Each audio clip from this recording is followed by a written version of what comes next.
நத்தையெல்லாம் 20 மினிட்க்கு stock பண்ணி வச்சுருக்கோம். இதில் பாதாம் முந்திரி பழம்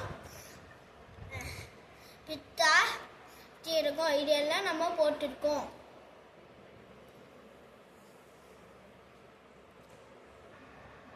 நம்ம ஒரு மிக்ஸி எடுத்துக்கலாம், ஓப்பன் பண்ணிக்கலாம்.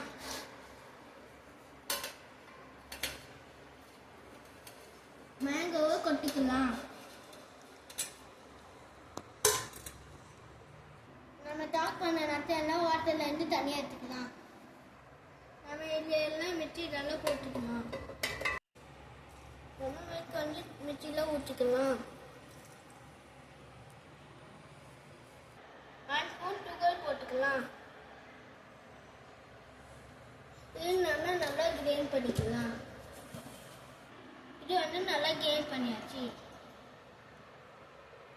நம்ம இப்போ ஒரு கிளாஸ் எடுத்துக்கலாம்.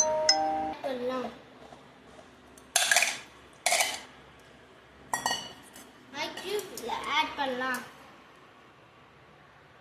நம்ம இப்போ கிரைண்ட் பண்ண ஃப்ரூட் எல்லாம் ஊற்றிக்கலாம்.